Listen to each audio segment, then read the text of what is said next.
मोदी के दोस्त ने की बगावत, इंडिया गठबंधन से मिलाया हाथ। मोदी की तारीफ करने वाले पटनायक राहुल की कर रहे हैं तारीफ। संसद में विपक्ष इंडिया गठबंधन के साथ हुई बीजेडी। चुनाव में मिली हार के बाद से ही बीजेडी बीजेपी पर हो गई है हमलावर। मोदी सरकार के पहले और दूसरे कार्यकाल में सरकार की हर मुश्किल में मदद करने वाली ओडिशा की सबसे बड़ी पार्टी बीजू जनता दल अब सरकार के खिलाफ हो गई है। नरेंद्र मोदी बीजेडी के अध्यक्ष नवीन पटनायक को अपना दोस्त कहते हैं, लेकिन अब दोस्त दुश्मन बनता दिखाई दे रहा है। नवीन पटनायक को पीएम मोदी की दोस्ती बहुत भारी पड़ी। 24 साल तक ओडिशा की सत्ता में रहे नवीन पटनायक अब विपक्ष के नेता बन गए हैं। ओडिशा में उनकी पार्टी 2024 का विधानसभा चुनाव हार गई, जबकि चुनाव से पहले ये माना जा रहा था कि बीजेडी आसानी से चुनाव जीत जाएगी। लेकिन चुनाव में मिली हार के बाद नवीन पटनायक को भी ये समझ में आ गया कि जनता ने उन्हें बीजेपी की मदद करने की सजा सुना दी। ओडिशा की जनता ने बीजेपी की मददगार पार्टी को ही चुनना की जगह बीजेपी को ही चुन लिया और अब नवीन पटनायक का रुख बीजेपी के खिलाफ पूरी तरह से हो गया है। वो उन मुद्दों को उठा रहे हैं जो अभी तक विपक्षी दल उठा रहे थे। यहाँ तक कि अब विपक्षी दलों की तरफ से संसद में किसी मुद्दे पर सदन का बहिष्कार होता है तो बीजेडी के सदस्य भी संसद का बहिष्कार कर देते हैं। और अब कई ऐसे मुद्दे बीजेडी ने उठाए हैं जिससे मोदी सरकार मुश्किल में दिख रही है। आज हम बीजेडी के बीजेपी विरोधी पाले में जाने के सवाल पर ही करने जा रहे हैं चर्चा, तो वीडियो को आखिर तक जरूर देखें। कई मौकों पर मोदी सरकार के लिए राज्यसभा बीजेडी ने मदद की। जब भी राज्यसभा में बीजेपी किसी बिल पर फंसी तो बीजेडी के सदस्यों ने उस मुश्किल से मोदी सरकार को बाहर निकाला। लेकिन अब बीजेपी मददगार रही और पूर्व में एनडीए गठबंधन का हिस्सा रहे ओडिशा के पूर्व मुख्यमंत्री नवीन पटनायक की पार्टी बीजू जनता दल यानी कि बीजेडी ने विपक्षी इंडिया अलायंस का राग अलापना शुरू कर दिया है। बीजेडी ने चुनाव आयोग से चुनाव प्रक्रिया की कैग या किसी अन्य स्वतंत्र एजेंसी से ऑडिट करवाने की मांग की है और आरोप लगाया है कि पिछले साल हुए ओडिशा विधानसभा चुनावों में बूथों पर कुल वोटों की संख्या ईवीएम में दर्ज कुल वोटों की संख्या में उसे अंतर दिखा है। बीजू जनता दल के एक प्रतिनिधिमंडल ने इसे लेकर चुनाव आयोग के अधिकारियों से मुलाकात की और विपक्षी दलों की ओर से लगाए गए अनियमितताओं के आरोपों पर सुर में सुर मिलाया और इसके लिए चुनाव प्रक्रिया के स्वतंत्र ऑडिट का सुझाव दिया।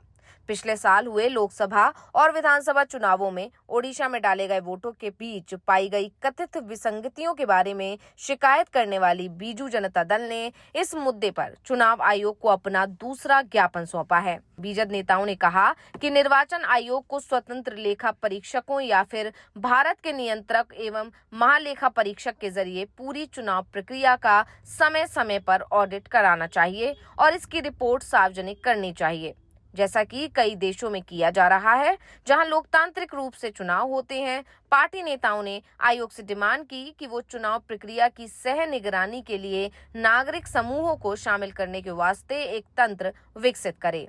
उन्होंने आयोग से ये भी कहा है कि वो चुनाव प्रक्रिया में भरोसा सुनिश्चित करने के लिए बूथ स्तर पर मतदान के साथ साथ मतगणना के दौरान समवर्ती ऑडिट करने के लिए एक तंत्र तैयार करें। पिछले विधानसभा चुनाव में हार का सामना करने वाली बीजेड ने उन्नत मतगणना मशीनों की मदद से हर मतदान केंद्र पर सभी वीवीपैट पर्चियों का ईवीएम पर डाले गए वोट के साथ मिलान करने का भी सुझाव दिया है।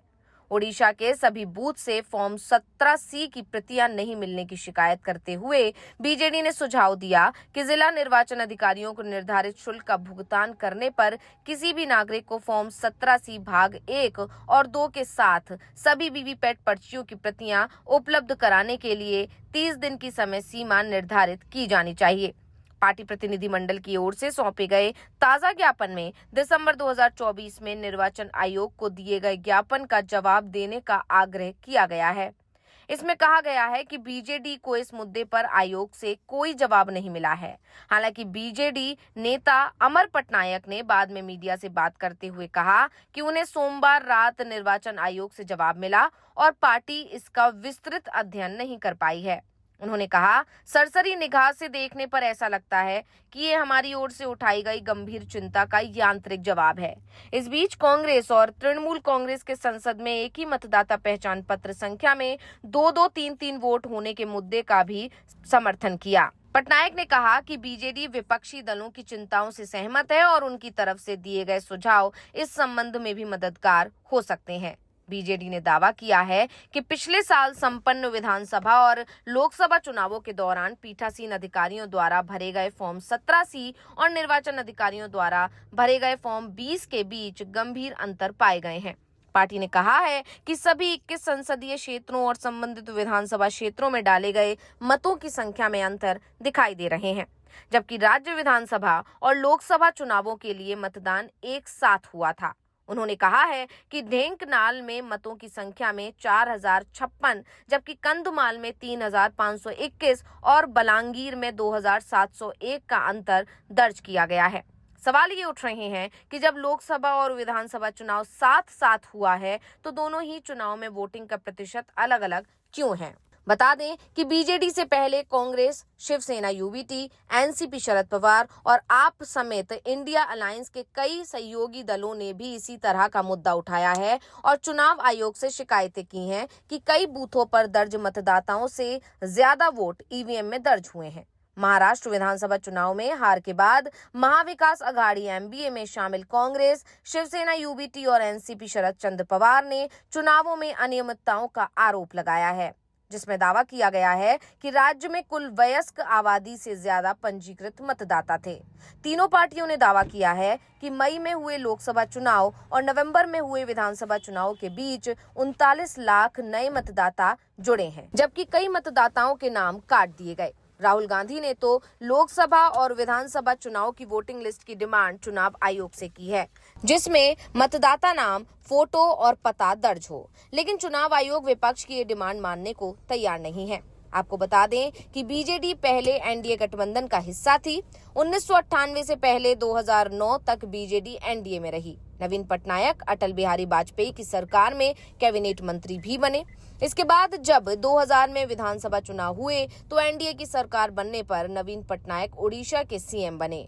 2009 के विधानसभा चुनाव से पहले उन्होंने एनडीए से गठबंधन तोड़ दिया और अकेले चुनाव लड़ा, जिसमें बीजेडी को बड़ी जीत मिली।